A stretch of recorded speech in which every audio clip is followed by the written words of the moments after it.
What's going on, everybody? Hanging out with Dave Elliott here. Here's your HVACR. Hello, how we doing? Been trying to get my microphone to work. I can't figure it out, so I probably should have done a better job preparing for all this, but that's technicians for you.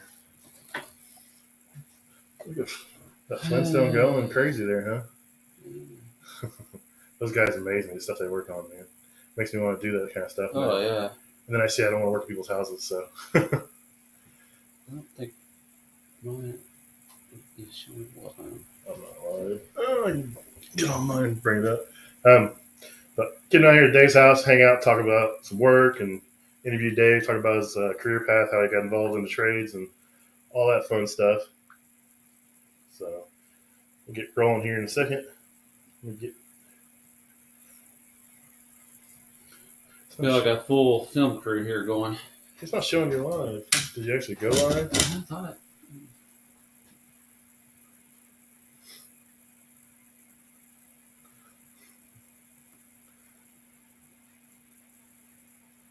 By now. You pop up like you were.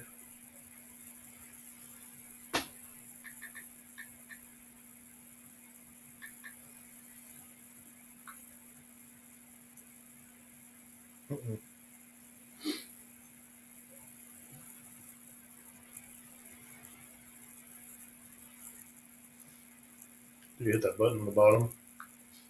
Why don't you get in there? We're there now.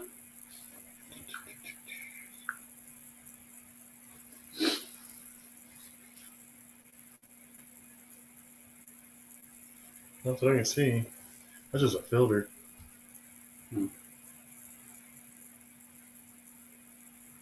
What's going on, everybody? Just got some trying to get this technical stuff figured out.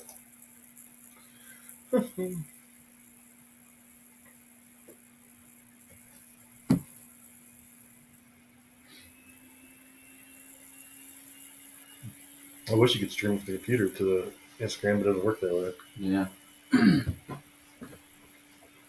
It's not showing you live. Still not? Yeah, because normally it pop right up the top. Yeah.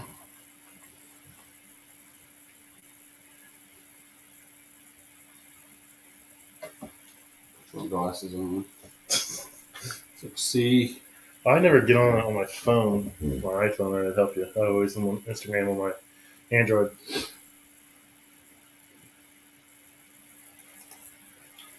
I said they're like 70.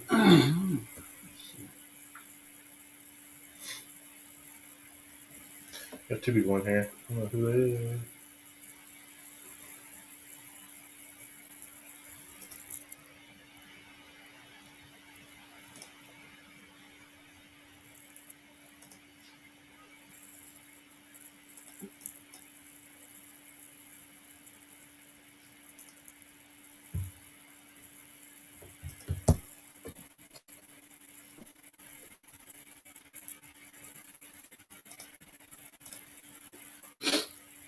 What's up, chill guy? Yeah, I know we're live. We're trying to get it up on Dave's Instagram as well. Trying to stream there. So bear with us for a minute. You never said you were live.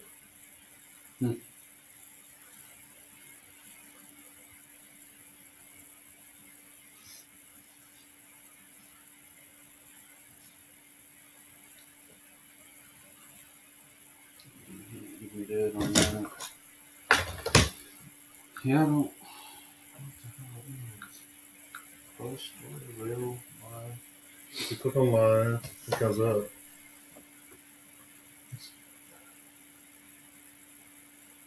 So you hit that button in the middle to start broadcasting. There we go. Hey, we're getting there.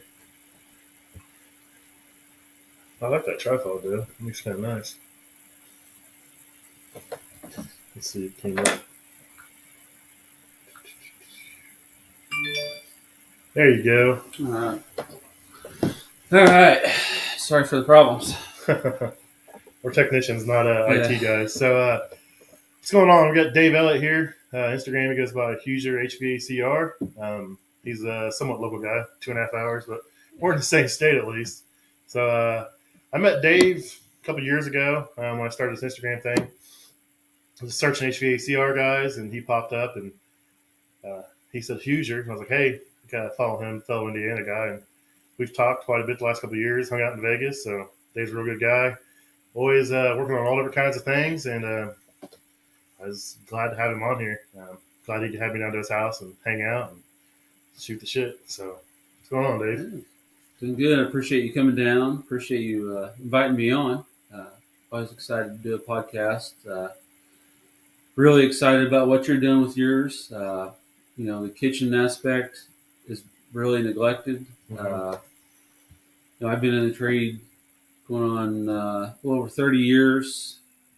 Time sure does fly fast. The last 18 years has pretty much been in that aspect of pretty much kitchen repair, commercial equipment, that kind of stuff. So Yeah, I like about your content. You do a lot of same things I do, but you're an electrician. You do a lot of plumbing. You do a lot of HVAC. So it's cool to see. I started off life as an electrician. Took 2 years of trade school, and I came out of high school and went right into it for about 6.5 years, and then transitioned to what I'm doing now. I always liked that aspect of it. I got stuck doing track homes and apartments, and it was the same thing every single day, and my mind is not like that. It's like production work. I could never do factory.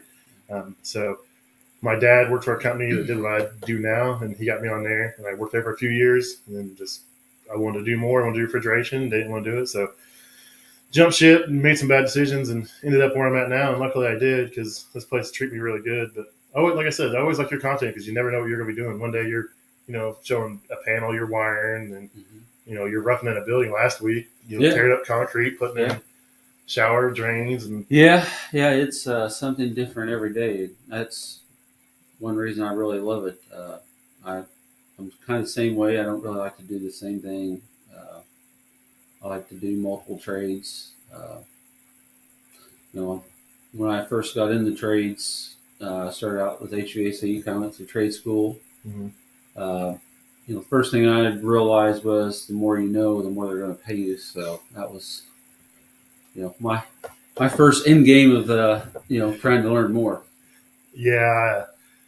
The thing I like the most is I had the electrical background, so I understood how electrical worked when I came to this career. And like I said, I'm like you, I get bored, so it's always something different. So the electrical aspect of it helped out a lot. So I would like that part of it. But yeah, it's always something different. I go from working on a reach-in cooler in the morning, to a rooftop unit in the afternoon.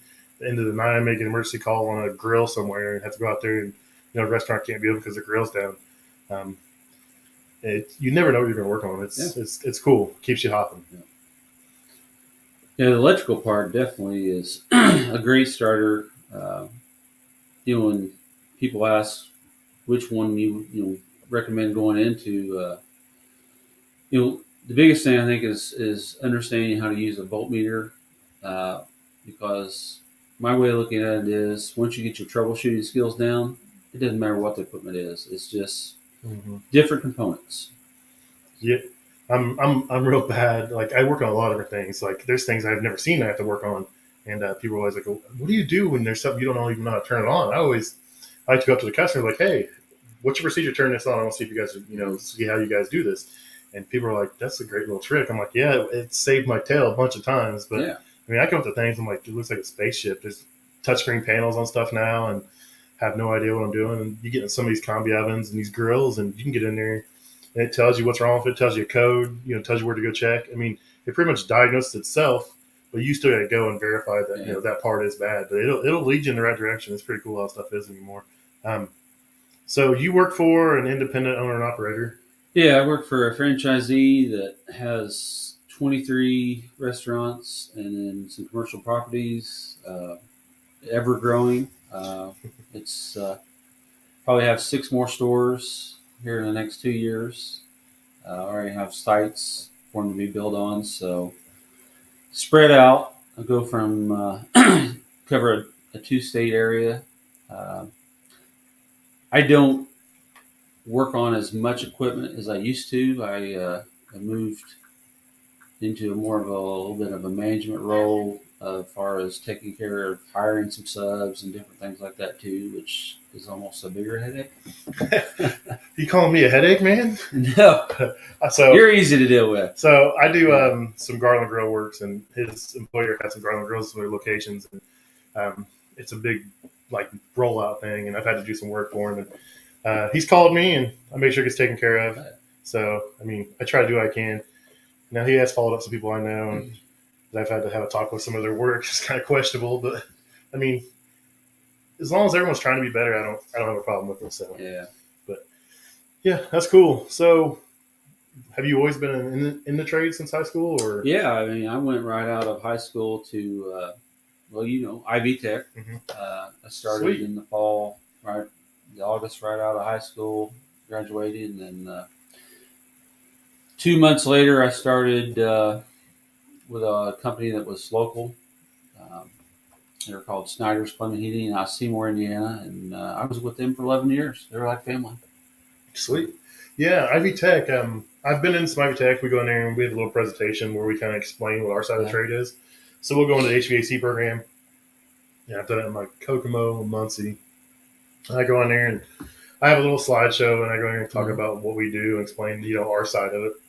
Because like you said earlier, we're kind of like, no one realizes we exist. Yeah. I mean, and I'm not beating up on all their trades. I mean, I say this all the time. Like, you get these electricians and these plumbers, HVAC guys in, and they got huge followings. And I'm like, man, I do all that stuff, and I'm kind of jealous. I mean, I'm not mad at them. I'm like, man, I do all this stuff too. So, I try, but like, I just want what we do to get out there a little bit better. I mean, because there's a lot of money to be made in this, and there's a lot of guys that I think could do really well at this, and it's just trying to get the name and what we exactly do out there. I stumbled into it just because my father done it. Yeah. So I had a pretty easy, flow into it. So it worked out pretty easy for me. But Ivy Tech, we're actually doing a program for cooking equipment. It's like a 1 semester program. We're sourcing equipment right now. I think there's 5 locations we're going to do it in. We're sourcing equipment now. I think we're going to have the lecture done for a spring semester as far as like what the class is going to consist of. So it's pretty much just we're getting in basic equipment. It's like a basic millivolt fryer, which is standing pilot gas fryer, maybe electric, convection oven, some hot wells, and I think they may try to do something else. But just to get a basic, hey, this is what it is, what the parts are, here's how to troubleshoot basic stuff. And like you said earlier, once you have the basics down, it pretty much all just goes from there as far as what you can do. So, but I'm anxious to see what's going to be. They're like, well, do you want to teach it? I'm like, no, I don't want to teach it. I got enough stuff going on. I'm like, I'll help ride it, and I'll work with the instructors on how to teach it. But I just can't. I don't have any time. But I guess it's going to be a 1 semester program, and then we're going to send some of our green guys to it, and then we're going to send. I think we're going to just help sponsor it and see how it goes. So I think it's a great. trial. Got a couple guys I'd send to it also. I think it's a trial in 5 or 6 locations. I think Sellersburg may be one, a little further south of here. I know Indianapolis. Kokomo has a really nice campus. Their HVAC program there is pretty huge. They actually have a walk-in cooler and have like 3 or 4 systems mounted to it. So I'm anxious to see where it goes. It's just different. Yeah. And too, hopefully, with Instagram, we attract more people. Because I'll be honest with you, I looked at some of the programs at Ivy Tech trying to get my guys into, and a lot of the seats aren't full. Mm-hmm. A lot of the classes are not, they're just canceling them. Just to start out on the basic classes, like I'm pretty sure it was going to something like Kokomo. Yeah, that would surprise me. I mean, in Indianapolis, which used to be a big hub, Columbus is the one I went to for all my stuff. And they hardly, I think, between Bloomington, Indy, and Columbus, they had like maybe 5 classes offered like the whole semester. Yeah, I don't know what's going on with it. I mean, it was the same way. Like one of the classes I went to there was literally, we were closer towards the end. They still had like a few weeks left, and there was like 3 or 4 kids. I was like 3 or 4 kids. I mean, adults, but there was 3 or 4 there. So I don't know if they said COVID. I mean, I don't know. It's hard telling what exactly the problem is or what it is. I mean, there's a huge skills push right now as far as skilled trades. So hopefully it ramps back up. I know some of these programs have had bad names in the past, and I mean, I don't know. I don't have experience or anything. I didn't do it. I didn't go there. like I said, I went to a vocational school for electrical, and I loved it. I had a blast. I'd go half a day to that in the morning, and I'd go to my regular classes in the afternoon. Now, I did a lot of things I probably shouldn't have been doing as a high school student. We would be in a classroom changing 277-volt ballasts live when they're having class. We'd be in there on the scaffolding or the ladder changing ballasts. I remember blowing up strippers and clinesmen, my clients' linesman pliers and stuff. I'm like, and people in the class are freaking out. I'm like, why am I in here doing this when these people are in here? Our teacher pretty much let us have free reign. I mean, I learned well that way, but some people had no right to do it. But it's always something. So yeah. So, what do you have any tips or anything for anybody getting in a trade? Just find a job or go through trade school? Well, honestly, if you have interest, I mean, I think back whenever I got out of high school, I didn't know anything about heating and cooling. I had no family that was in it. The only thing I knew about it was when the guy, the local, where I grew up, come and fix our oil furnace, and I watched him like a hawk. Mm-hmm. So I got a little bit of interest there. Why I'm segueing into that is there is so much information now. There's good and bad, but school is definitely a great. If you have the time and the money to go to night school, but there is so much information online now that if you had interest in becoming HVAC, electrical, plumbing, you could be 6 steps ahead by just spending a couple hours at night learning.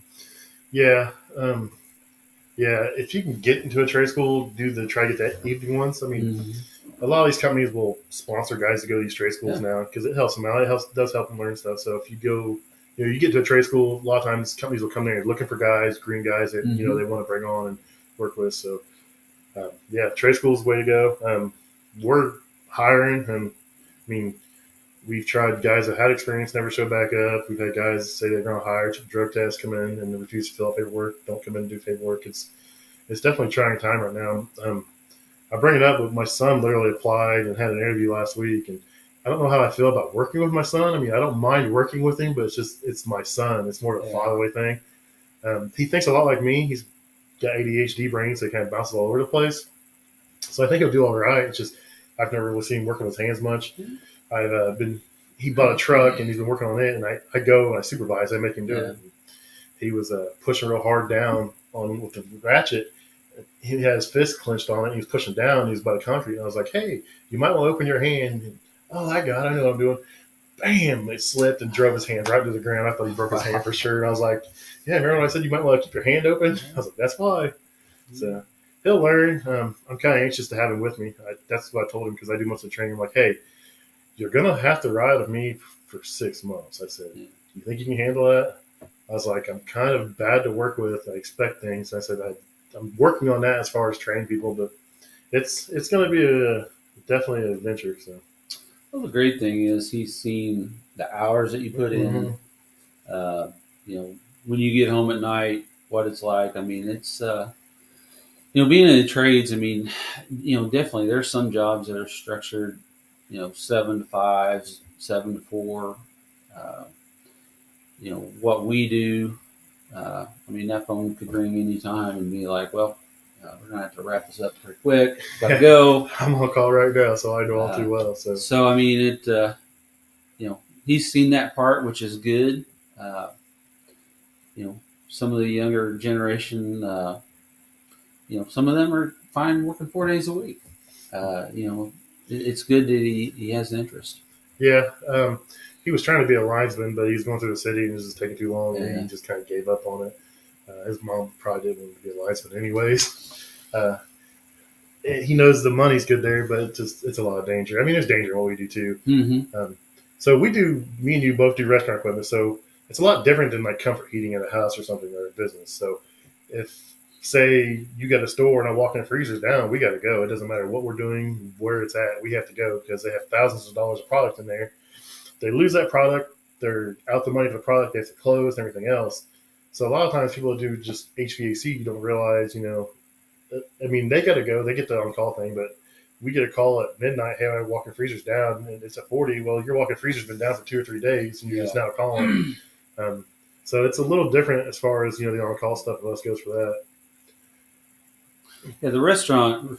I mean, it's pretty much kind of like if you did rack refrigeration. Mm-hmm. I did that for a while for some stores, and they call you better drop what you're like a fireman. Mm-hmm. It's you're going.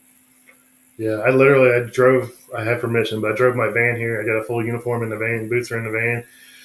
It's Sundays. Sundays are generally a little more quiet, but if someone calls, you gotta go. Yeah, You keep that phone on you.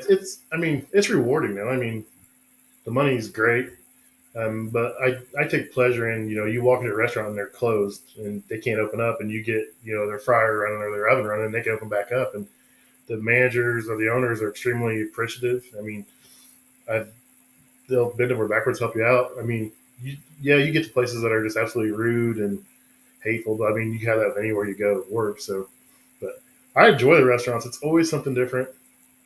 I've worked in places. I've worked in food trucks in an alley. And I've worked in the fanciest restaurants in downtown Indy, and it's you never know what you're gonna do. So that's cool. yeah. I mean, it's a lot of crossover. A lot of rooftop units, ice machines, refrigeration. I mean, it's a lot of this stuff.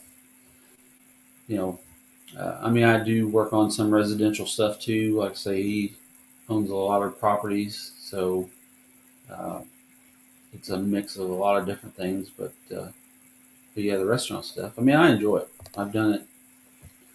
Just crossed over 18 years with my present employer, and it's God willing, I'll retire if that's possible someday. Yeah. So how hard was it? So you didn't do refrigeration. I mean, you didn't do restaurants until you came here, right? No. So that initial shock and all, was it pretty big? Like shock coming from what you were doing before to go into you're working on a greasy fryer or something, or was it just you just did it and just it was part of the job and didn't worry about it? Well, it's it's one thing I try to stress to like the guys that work with me. Uh, when I started, I didn't have Google, I didn't have YouTube. Uh, I just had what you know troubleshooting skills that I had, Mm-hmm. and yeah, I mean the refrigeration. I'd done some refrigeration for sure. Yeah. Like I before I got into the restaurant stuff, we did commercial, residential. Done. There's a small chain of grocery stores done their racks. So I mean, I had a big, broad um, experience there. And then when I got into the restaurant stuff, it was like, yeah, it's fast paced. And you walk into every piece of equipment at that point, you didn't know it, Mm-hmm. but you just got to focus on your troubleshooting skills and start just like any piece of equipment. Yeah.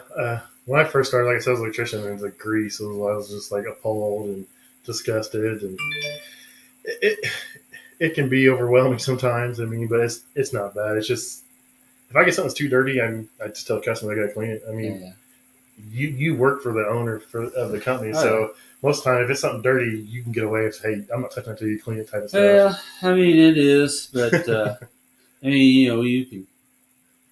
I think probably where you're steering is the fryers and fryer Yeah. pumps are the worst. Yeah. To get behind the fryers, uh, you know, cardboard is your friend, and your tools are going to get nasty. They don't rust. They don't rust. You're going to come home and your wife's going to say, "Ah, you worked on a fryer today." Yep. Yeah. My van seats are destroyed. The armrest on the window is just covered in grease, and I go to the 3-bay sink and I'll grab a green scratch pad and just scrub my arms. And I'm taking layers of skin off just to get the grease off me on some of these jobs. I had I won't say the name of the restaurant, but it's a really good chain. It's not fast food. Sit down, and we had to install fryers, and we get there and like, yeah, the casters are broken, the old fryers. We need to use come along and strap it to the wall with a strap because it had been in place for 3 years. Oh wow. And hadn't pulled out because the casters broke, Yeah. and the grease had formed at the back and it was suctioned to the wall. We just come along to break it loose. So then I get like I start dragging it out, and I get 3 of the 4 cords unplugged, and the 4th one, and I can pull on it, it won't pull, it won't come off. And it's covered in grease, so I can't see it. So I just get mad and I just jerk on it. Boom! It was hardwired underneath all that grease, not even in a box, just hardwired on the ground. The wires coming out of the wall, and I just jerked on it. I just ripped it out and blew it up. And I was like, holy cow. And I asked the manager, I was like, "You gonna clean that up?" He goes, "That's not my job." I said, "It's not my job either." I was like, "I can push this back in place and leave, dude."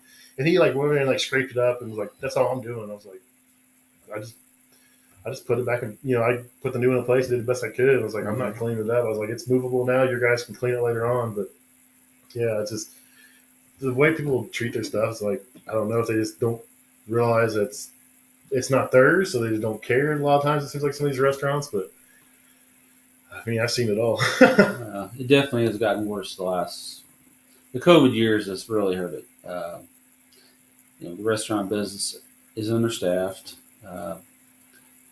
I know where the group that I work with, it's a struggle to get people in there, Mhm. and it's so busy from morning to night that there isn't enough people to clean like they should. So I mean, it's a struggle to keep up. Yeah, there's a lot of restaurants like the Taco Bells I go to.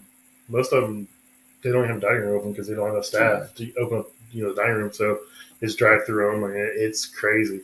It's came to that, but I don't.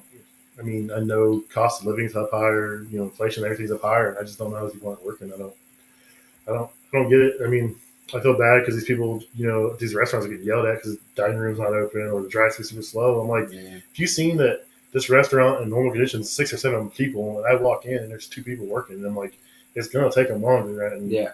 it's just better if these people. I mean, we all got a job to do, but what's up? Looks like we got Gil in here. Reliable HVACR is watching. PE HVAC, what's going on, man? Hey, guys, how's it going? Work is work, yeah. Bendrick was in here at one point. I don't know if he's still in here or not. Got a few guys in here. Hey, representing PS the plumber. Chris is getting ready to do that rigid experience next week. Yeah, I seen that, man. I'm excited for those guys. I keep seeing them on their little videos with their coolers and stuff. I'm like, man, this is awesome. I'm ready to see what these guys do and see their posters and stuff. Yeah. But I've started talking to PS the plumber more. He's pretty good guy. He is. I did that sticker swap thing and sent some to Germany. I sent quite a few to Canada, so it's been kind of cool. Yeah, the sticker thing is cool. It's a money pit. It's a money If pit. you want to lose a couple $100 real fast, jump in on it. We're like a bunch of 8-year-olds collecting stickers. Yeah, I got mine out in the garage. Pretty proud of it. It's a couple years in the making, and Yeah, I got a bunch more. I got some to send out. There's a HVAC Chronicle. I think I'm gonna send a bunch out. He does teaching, so I was gonna send a couple stacks out so he can give his students and stuff. My work luckily helps me with some of the stuff, so I send some of their stickers out with them too. So yeah, you send them overseas. It's $1.48 every time. It's yeah, it was $1.50 or something. I sent some to Germany. I forget the name. I probably could butcher it if I tried saying it anyways, but sent quite a few to Canada. It's been fun. I've got met a lot of people with some stickers. There's a lot of people that just want to swap stickers, and like a lot of people that's their hobby, and that's cool. Yeah. To see the stickers they have on their walls. One of my favorite ones, I sent one to Viking Pipe Fitter, and I'm always anxious to see how he's gonna put people's stickers up because he always does his little transitions and stuff. And I thought he had me. He was gonna stick it on the refrigerator. I was like, no, don't do it. And he took it and put it on his wall. So he's got a cool job. yeah, he's only been on the Instagram for like a year, and he's like blown up. His TikTok's hilarious. I always go and interact with him on there. A lot of guys are always, you're taking a skill out of the trade because you're pressing. And it's like, no, it's just another tool to get your job done better, faster, and more efficiently. But we hear the same thing. We both do the RLS stuff, and guys complain about that. I go to Spy House by Fittings, and all the old guys in there are like an idiot. That's never going to work. That leaks. That's junk. I'm like, no, it doesn't. You try to explain it to them. They don't want to hear it. Yeah. I mean, I see it all the time. Guys with bad mouth. I'll say something about RLS. I use it somewhere, and guys just want to beat up on it. I'm like, have you done your homework on it? Have you tried it? Have you looked at it? No, you just want to beat up on it. I mean, I get it. It's newer technology, but it's actually been out for years. Absolutely, and the whole press versus brazing thing, you need both. Another thing about pressing, especially for us, if you bring a flame into a restaurant, it's just a bad situation. Tight spots, the press tool works so much easier. Up on the roof, with its small refrigeration, rooftop repair, a little slag from bring if they're brazing or something. I mean, you can, it's a couple $100 repair for a roofing material if you're not careful. Yeah, where it shines for me is I do a lot of hospital work and school work and warranty work, and like some of these places you can't braze in there. If you can, it's fire watch. I've got some places where it's 4 hour fire watch from the time you stop brazing. So the time the torch is out, you still got to stay there 4 hours, and it has to be someone other than the person brazing. So it has to be when you braze, you have to have someone standing there with a fire extinguisher, and then they got to stay there 4 hours as the repair is done. I'm like, this is ridiculous. So how I utilize it is like if I have a change compressor, of course the compressors you have to braze in stubs. So I will at the shop or outside, I will braze in stubs. I'll pinch them off and I'll bring them in. And I'll do the same for a filter dryer if I can't buy a filter dryer that's pipe size. And I will literally braze in my stubs, bring it in, reclaim it, cut the old one out, slide the new one in, cut my fittings, cut my pipe the length, and just press it in that way. And I'm in and out. I'm a lot faster. I'm not paying two guys to stand there. I'm not paying a guy just to stand there in a fire extinguisher for 4 hours. The job's done. These manufacturers aren't paying the labor for these second guys in these positions. They don't care where that equipment went. They just say, hey, we're paying this amount. So It's not fair for my company to eat that time. So we just, I press tools mine. It's not my works, but we're trying to, bring a board on all the branches. But it just saves time and labor. It does. I don't use it for everything. And if I did installs all the time, I'd probably use it even more. But I do installs one-off as far as refrigeration goes. I don't run line sets all the time. My installs are generally swapping out an evaporator and condenser for like and reusing existing pipe. But in that case, a lot of times I'll press stuff together just because I want to use it. It's cool. Fittings are a little more, but I've only had one leak, and that was not the fitting's fault. That was clearly I was in a too tight of a spot, and I thought I had it in there, and to get that jaw in there, it just was too much, and it slid out a little bit, and it leaked. So I had to cut it out, braze an elbow in, and went about my day. So I can't blame the fitting him. We see all those guys talk about it. Oh, they leak, and the RLS is a mechanical bond. There's an O-ring in there, but that's just to keep everything locked together while you're pressing it. If you were to get a cutaway, you can cut it, and you can't really see where one stops and the other starts. So it's a pretty good product. I haven't done any of the other companies, so I can't say on theirs. But I rent a press tool for drain lines in those situations. So those ply houses have press guns, and I'll rent one from them. I'll rent a 2-inch jaw, and then if I need a half or 3/4, I rent those jaws too. But it's worked out. But we will have press tools in all the shops eventually. I actually just ordered a rigid 351. Did you? It's got all the mega press jaws for gas and everything. That and a sewer camera. Well, that's exciting. It sounds like about $9,000 for a sewer camera. But, I enjoy watching all these trades work. I mean, even guys, George the plumber out there, just cleaning drains and that kind of stuff. It's so cool. I always learn stuff, and not that I'll ever do anything like that, but it's just like hey, I have more respect for what these guys are doing because they're showing it, showcasing it. I have chefs all the time. Like I'll work in 5-star restaurants, and I would watch this chef plate this stuff up, and he's like, "Are you hungry or something?" I'm like, "No, man." I was like, "That's art." I was like, "That's cool." Just watching you do that, and like you start off with this, and by the time you get done, it's some elaborate plate. I'm like, "That's freaking amazing." Yeah. But if you can't tell, I was offered too much food for the last 16 years, so. That is a downfall of the restaurant equipment repair. I first got into it, I probably gained 35, 40 pounds. And, now at 50, I'm dealing with I'm off again, on again, diabetic. Yeah, I seen your post this week. I was going to bring it up at some point Yeah. about taking care of yourself. You had to do a normal checkup. And Yeah, it sucks getting older. Just take care of yourself.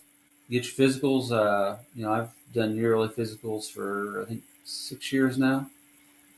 Yeah, I'm probably due for a physical. I had an appointment a couple months ago where I had some things going on, changed doctors, and just went over some stuff. And I didn't like the medications, and it was nothing health related. It was just like mood related stuff, and I ended up just getting off all of it. I couldn't do it. It was ADHD medicine.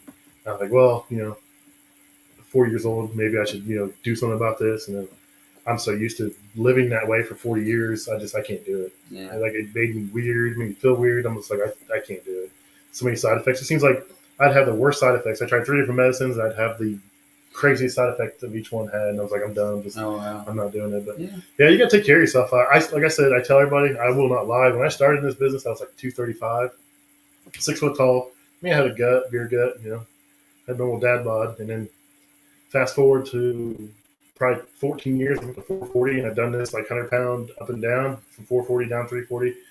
I was back down to 340 for AHR in Vegas. Felt great, and then pretty much just said screw it since then. I'm back up like 30 pounds. I'm like working on building a home gym, working out with kids, so it's getting me motivated. And I'm starting a 30-day program tomorrow, the first. So we'll see how it goes. But yeah, definitely take care of yourself. Another thing you mentioned is the doctor told you to get a hobby. I mean, so Yeah, I don't. I mean, I've got golf clubs. Uh, I don't think I play once this year. Talk about going. My biggest thing is I work Saturdays pretty much. Uh, Usually knock off around 2, 3, 4. Sundays are my only day really off. Uh, try to spend as much time with my wife. I'm over here interrupting. We always try to do family dinner on Sundays. That's a big thing. I mean, all three. Our youngest is 13. We got one that's getting ready to turn 20, and then my daughter that's going to have a grandbaby here in October is 27. So try to spend as much time with kids as possible. With our hours, it's just you just never know. Yeah, I mean, I've dabbled in hobbies, and like you said, it's just you don't have a whole lot of time. And you're like me; it's not that I'm not forced to work these hours, but I want my customers to be taken care of. I want my employer to be taken care of. I form relationships with these customers, and there's a lot of them that request me only, and it's like I take pride in that. So when they're broke and they can't operate or something, I feel like a sense that I have to take care of them, and they become a part of my family. And I know I shouldn't really work the hours I work. I enjoy the money. I'm not going to lie, but um, I do things though. Like I try to start early as possible. So people are like, "How do you have 12 hours and you're home by 5:30?" Well, because I left the house at 5 o'clock this morning. I mean, if I can get in a job early, I'll get in a job earlier, so I can still get a couple extra calls in a day. But like everyone else, we're short staffed, and I got to do what I got to do. But it's not forced on me. A lot of people think that, oh, they make you work all those hours. No, I'm just an idiot that doesn't say no. Yeah, it's tough. It's a tough balance. It really is. I'm in the middle of building a big giant shop, big giant barn. I've got pretty much everything's done inside. Getting extra on the loft, and then electrical, and I'm hoping to do spray foam installation. See how that goes. I'm sure it's going to cost me like 20 grand. Our shop, I think, was like 10.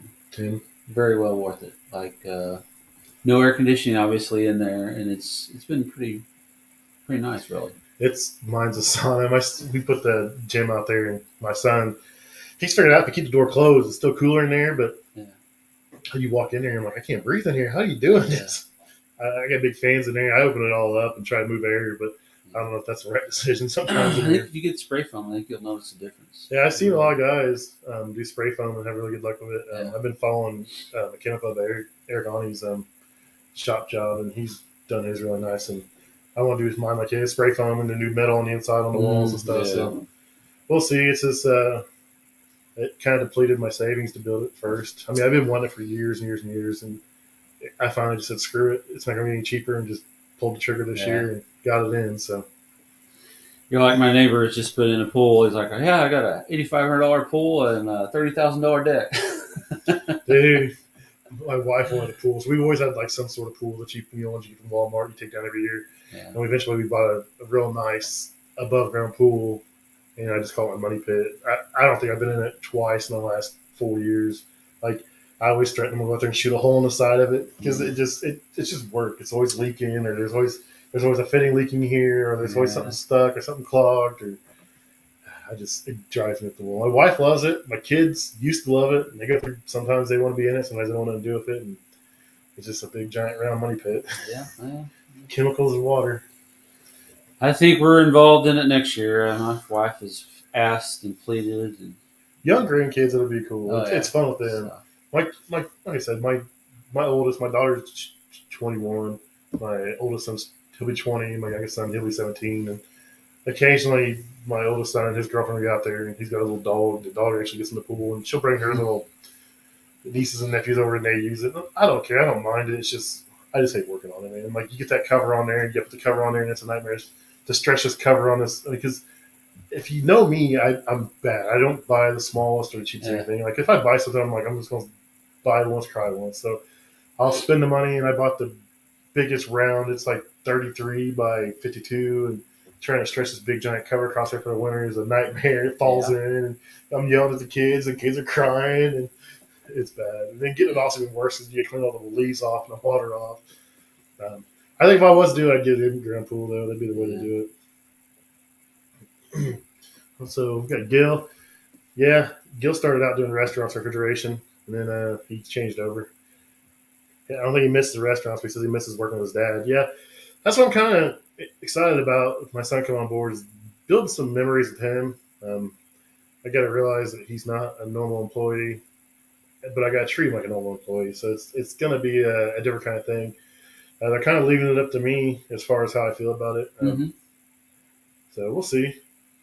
I think it'd be a great thing. I mean, it's you always in the back of your minds would be nice to have a son following your footsteps. That I'm definitely going to be pushing my grandson. He's going to have a tool belt, hell of a Klein tool collection someday. So I don't know if it's close to yours. It will be. Every time I see the picture of that table and all those Klein tools out there, I'm like, man, this guy's got a problem. Yeah, I do. I started buying pack outs here lately, and I'm kind of scared. Luckily, our vans are just the shelves kits. So I don't have to worry about doing none of that. But I can see it building a problem in the garage pretty fast. The pack out things are nice. I think I've got like 8 that's fittings, and then I've got the roller ones which are out on a job right now, and then I stowed Quality HVAC's idea of putting the press tool in the jaws in that one square one. That works perfect. Yeah, I see. Now I thought about getting that one and getting some Kaizen foam, making some inserts, putting it in there. It works really nice. The tool fits perfectly in there. That case weighs a freaking ton, dude. It does. I love my RLS tools, but I got to warn if I send someone to the truck to get it, I'm like, hey, be careful, that's heavy. Yeah. Because it'll fall on you in a heartbeat. Yeah. I always know when I don't have that bungee cord in, I hear it slam. I'm like, oh, no. I'm like, you can just hear it come over and crash. I'm like, hopefully everything's still in there.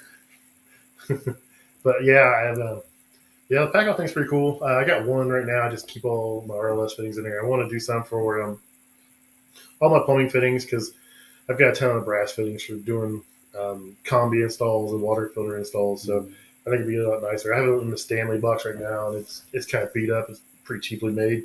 Yeah. Not near as rugged as that pack out, so I think I'll do a better job. But the biggest thing I wanted to pack out for was I wanted the crate. And then I got the wall mount piece, so I hang it on the back of the cage of my van. And then all my parts for jobs, I'm gonna get a divider and put it in there. I've got it up, but I want a divider to go in there. So one side will be like parts for a job, and then the other side will be parts I didn't use or warranty parts to send back. That way, I keep them organized up there. Because right now I keep them in milk crates, and then they get shoved underneath the shelves, and I got to move stuff to try to drag them out and get to them. So I think if I just mount it up there, it's that back cage will be easier to get to. It'll be a little cleaner look, and then I can find something else to shove under those shelves instead of those milk crates. I struggle with bottle, like the nitrogen bottles, like where to store those. I got them in milk crates. I always try doing to buy me the special bottle carriers, but that never works. Yeah, that'd be awesome. I just get scared of those because nitrogen tanks. I've had one fall over, and I'm bad about leaving my regulator rig on there. It falls over and breaks. And then everyone always screams about the guys that keep their settling rigs in the back door, like right outside the back door, because that's where I keep mine at. Like, what if you get hit in the back? I'm like, man, that's a pretty heavy tank. If I get hit, if I get hit enough to tear that tank up, it's what it is at that point. Yeah, I mean, mine's in the back door on the right side, and then I've got 4 nitrogen bottles and a B tank on the left. Yeah. I keep my nitrogen bottles. I got 4 nitrogen bottles, and I have one backup set of oxygen acetylene, and they're in milk crates, and they're just strapped to the bottom of my right hand side. So it's my van's a mess right now. I'm bad when I get busy. I don't clean it. I just on to the next job. So I just kind of throw shit in there, and then one day I'll get mad and I'll just rip everything out and go through and clean it. You probably keep yours pretty clean, though, don't you? It's kind of a mess right now. It's a Monday morning. Usually I try to have like on a Friday or a Monday time to go through.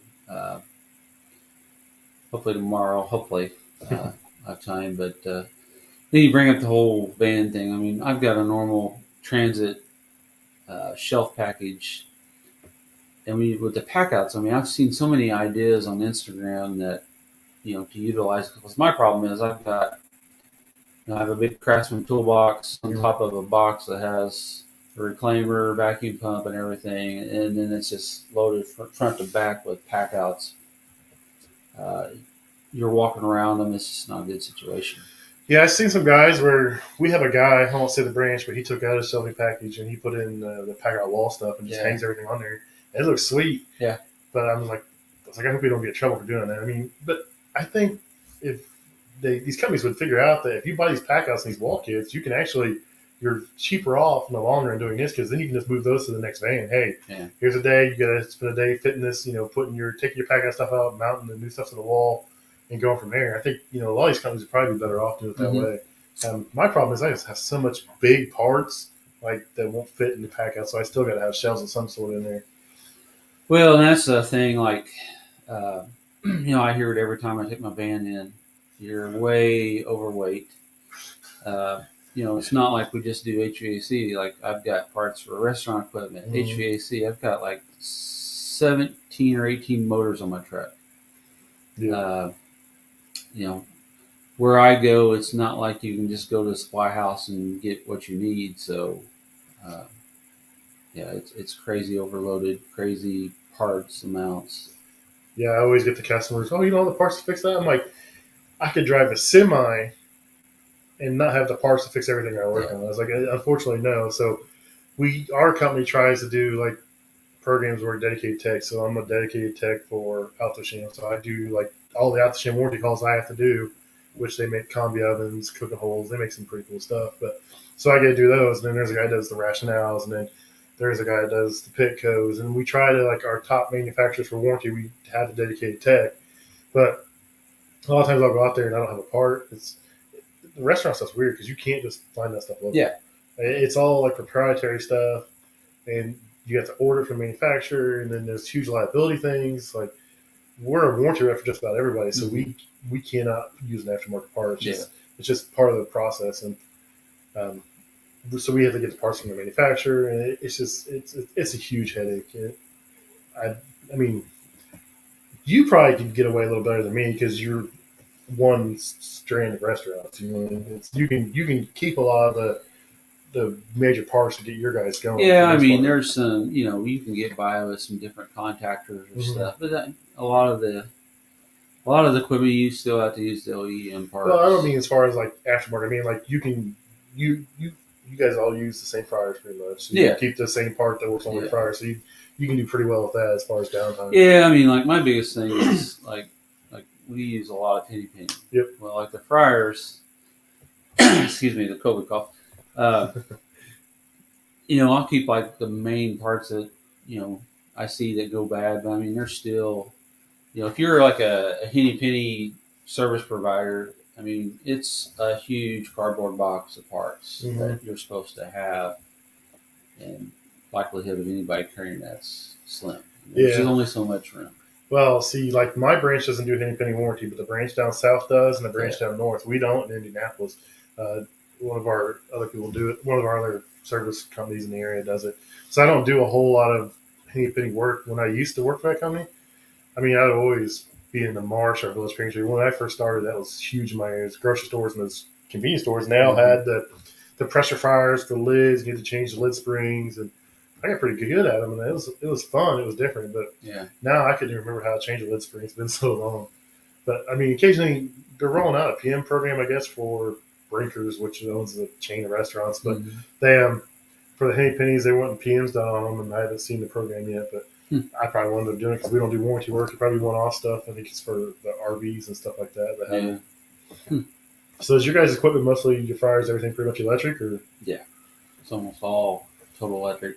Uh, Pretty much around this area, most of the chain is electric. Um, you know, I've worked on some gas equipment. Uh, I like recovery a little faster, but I think the electric is a little cleaner. Yeah. There's opens up a lot more room. The only downfall you work with every day is trying to fit in those small places to get the pilots and igniters and I mean it's I've got big, massive hands, and I always say I'd like to have like tattoos on my arms, but as you can see, they're just like destroyed, scabs and burns, and I can't do it. I think it would be cool to have until they get burnt. You can't see what it is anymore, anything along those lines. So I'm notorious for jamming my hands in places I shouldn't do it. I like the challenge, so I try to fix it, but a lot of times I shouldn't be doing what I'm doing. Yeah. To be honest, that's cool. Yeah, heat pings, they're pretty cool. You guys have a selector valve in for the auto top off and stuff like that. Yeah. Yeah, I've messed with a couple of those. I've done a few filter pumps, not in a whole lot, but like I said, I used to cut my teeth on the pressure fryers, and then McDonald's is what I did a lot of. They got a lot of heat ping now. Their heat ping fry master thinks the two they use. Mm-hmm. So, how's this new grill's working out? Just a couple I think stores? like on my part, no news is good news. Same here. I mean that's Tell them to chill out on the water when they clean it. Yeah. Especially those GFIs, man. Those things are pretty. Yeah. They're pretty touchy. They're not even. It's a GFI, but it's not even a breaker, so I don't Mm-hmm. know what it does. I mean, those boxes are huge for that big grill. I think up on the Well, wall. I mean, it pretty much just makes it work just like a regular GFI, in which, I've had my issues with GFIs over the year. Holding cabinets. Mm-hmm. They want to clean, they spray the element down, trips GFI every time. Like you really, people trying to do a good deed sometimes makes a lot of work. Well, a lot of the stuff we work with has that high tip wire, and it's not rubber, and it's not plastic coated, so it's got that fiberglass coating on there. And if any kind of moisture whatsoever touches it, it's going to leach out the ground. It's crazy, that wire. Mm-hmm. I mean, it's not enough to trip a breaker, but with these GFI breakers, it's enough to trip those. I've had a lot of these new stores where I go in and the equipment sat in a container outside for months while they're building the store, or it sat in a warehouse somewhere and it wasn't very well controlled. And as soon as you turn them on, boot trips GFIs. And you got to go through, and I won't say what you got to do to dry them out, but it's pretty sketchy. But I've had you pull the tops off, and you got to do some other stuff, and you get them to come on, and then you can literally just watch steam come out of them. Mm-hmm. It's crazy. But I mean, as long as the managers aren't going, I told her, I said, use a damp cloth, wring it out, just make sure there's no dripping water, and you'll be all right. That's the problem. If they get in a hurry and they're just trying to clean it, and they were doing the right thing. I mean, the grill looked great. The grill was spotless. That was the cleanest grill I've ever seen. Yeah. It was only a few days old, but it was really clean still. And I could tell once I was like, hey, was she cleaning? Yeah, she was cleaning. I was like, oh, man. I was like, well, here we go. Yeah. It is what it is. I mean, it's just, that's the code now. They got to have GFIs, and it's going to be a problem. There used to be a GFI receptacle that we would recommend using, like combi ovens, because they have frequency drives in there, and they trip real easy. The gas ones would. Frequency drive sends a signal back, and it just, something about that GFI trips them all the time. So there used to be one that was rated at like such a high rating, you'd get away with it wouldn't trip, but it pretty much wasn't a GFI anymore. And they quit, like the NEC or whoever writes National Electric Code figured it out and like got them to like quit making that GFI. But it was sweet because you'd have problems with these big combi ovens, that frequency drive. There's something about it. It just freaks it out and trips them all the time. And it's just, you go there and it wouldn't do it. Occasionally, every once in a while, just do it. But yeah, that setup he's talking about is a change out from a Taylor grill to a Garland, and the Taylor grill electric hookup actually fed through a cook center into the bottom, which was covered. Now they've changed the electrical to where it's hanging from the ceiling, so that's the big deal for the GFI. Is that what it is? If it's a plug, it has to be a GFI? Yeah, that way hanging from the ceiling like that. I wonder how it was, but that's made to be pulled out, cleaned. And even the ones that are against the wall are still plugged there, so they probably have GFI too then. he said they couldn't get the breakers. I was like, man, I've seen some 3-phase GFI breakers because some of these Chick-fil-A's have them because they're all electric. And that's the one I normally have problems with because they'll order all the equipment. They don't sit in a container outside if it's out there over the winter, it just collects moisture. But they're pretty. As soon as they start heating up, and that steam comes off. It's just every single time. That's a good question. Yeah, I don't know if the one in Elwood has those GFIs or not up above the ceiling. If they are, they're hid. Well, the new code didn't take effect until I think January 1st this year, and that was actually open before, so they might have gotten away with it because it opened before the new code took effect. I think. I don't know. That's the only thing I can think of because I don't remember seeing them. But I mean, you think they'd want to be in an area where they could see them? Yeah. They could mount over that big giant water line that sticks this far out from the wall. Pick on the plumbers. Yeah. So, where can everybody find you at online? Who's your HVACR? I'm on Instagram, TikTok. If you haven't seen my bicycle TikTok, get on there and watch it. That's great. That's funny. Yeah, I'm on Facebook under just my normal name, Dave Elliott. Don't really do a whole lot else. I'm on LinkedIn, but I'm really big on that. Yeah, I'm on there. I can't keep that one kind of tame. Yeah. I've got trouble for some Instagram posts I've had to take down, and that's just because I announce who I work for, so I kind of got to behave. So I mean, it's not a bad thing. I mean, they support everything I do. I was kind of questionable posting it anyways. I had that in the back of my mind. I was like, oh, we'll see what happens. And I was told, hey, you might want to take that down. And I reluctantly did because that thing was blowing up huge. And I was like, oh, I'm getting so much attention from this. Don't make me do it. But it is what it is. So if anybody has any questions or anything, let me know. I think we pretty much bored everybody. We had Gil in here, Gregory Bowles, Reliable HVACR. He's got some great content out there. He's the newest member of the press gang too. See, he got some RLS goodies.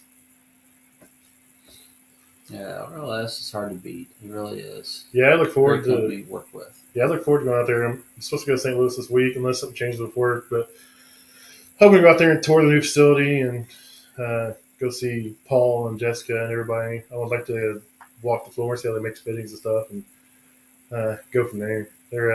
They've been a blessing, man. I just lucked into working with them. Right place, right time. I was on that HVAC Know-It-All app when Gary first launched that, and was pretty active on there, and just started talking about some stuff, and ran into Paul, and one thing led to another.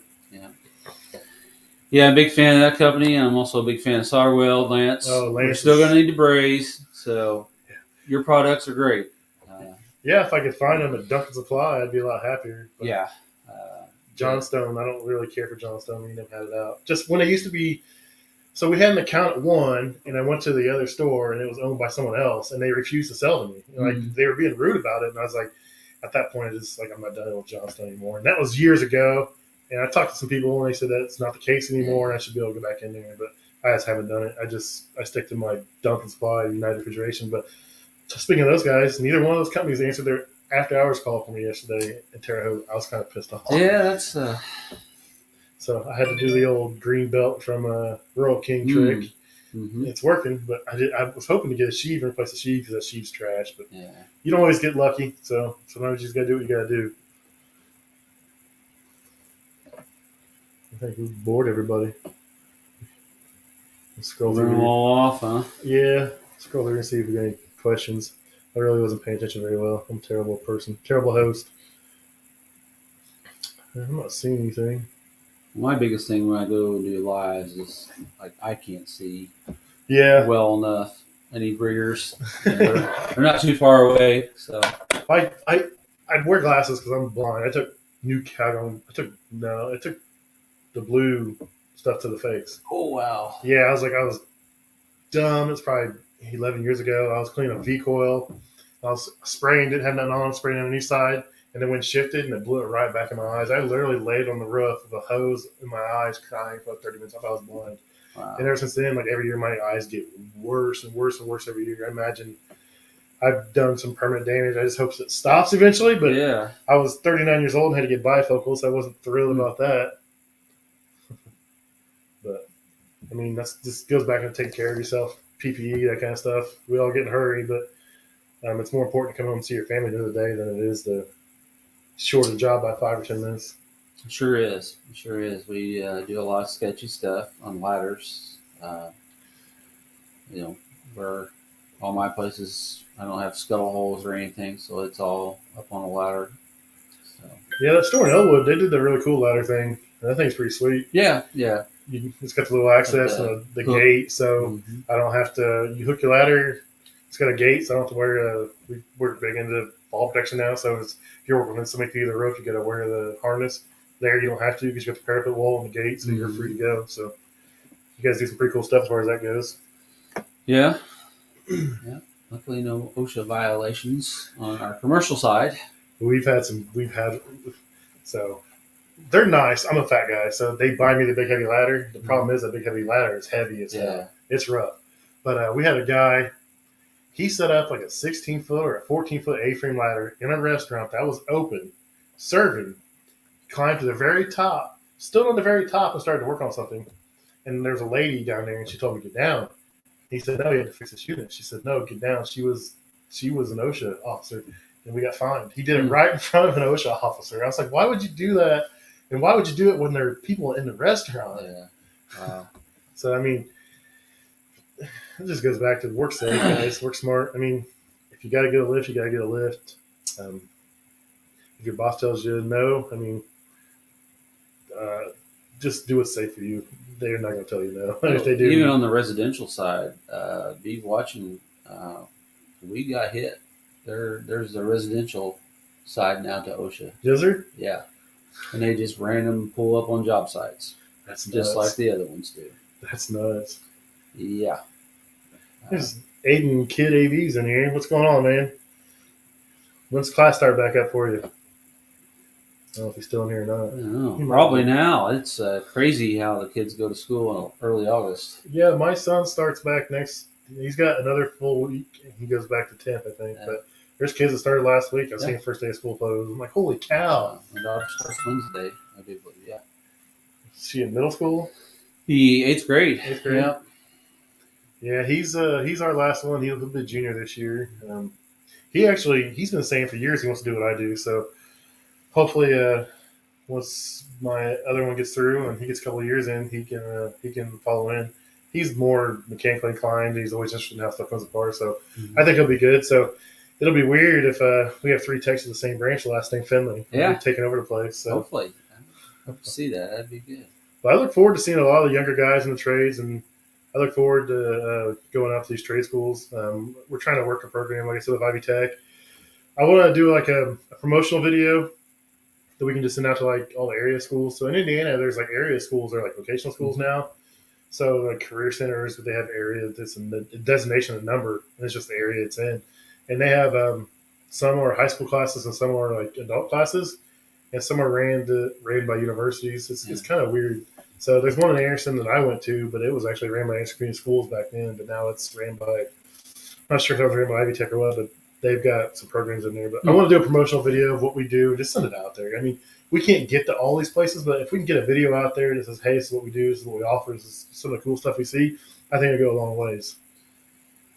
Well, the biggest thing with the trades, I mean, I hope, any younger person would give it a look, whether you want to do electric, HVAC, plumbing, regular construction.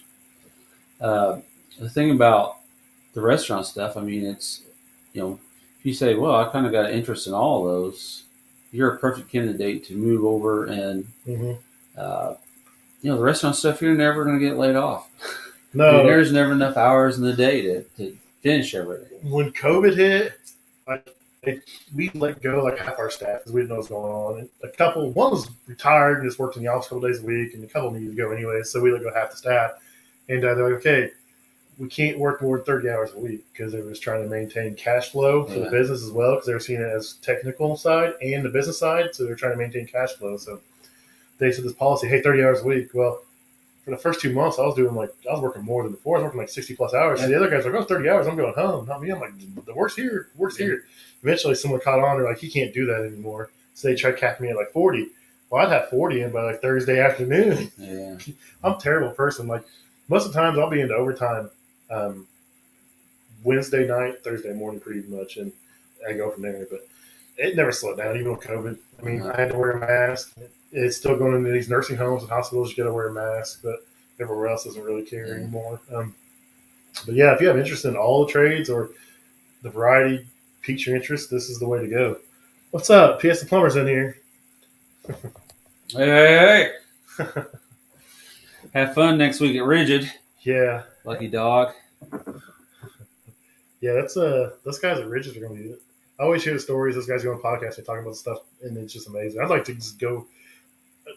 I'm never going to qualify for the Ridge experience, but I'd like to just go there and check out the Ridge facility. I'd like to see how stuff's made. So Yeah. I think Eric Oni had a video where he showed like a wrench being made, and I was like, Yeah, "That's make your own fascinating." pipe wrench. Yeah. I'd love to do that. And when Klein, they always have their videos where they're making tools or showing how tools are made. I'm like, this shit's awesome. Like I was a huge fan of the show back in the day, like how it's made or whatever. And like I'd watch how everything was made, and I guess that's why I fit good into what I do because I always like to know how stuff's made or how it works. So it works out. Yeah. That's why I went to the forging facility up there in Chicago, and it's like I just wanted to grab like a half of a linesman. That you kind of feel bad. It's like they're already letting you tour, but yet can I have something? Yeah, Paul said, "Yeah, look forward to it. I bet you are, man. Have a good time. Expect to see some content from him and all the others that went. So, who all was going? It's Paul. Was it George? Paul, George, Viking Pipe Fitter's going. Is he? Yeah.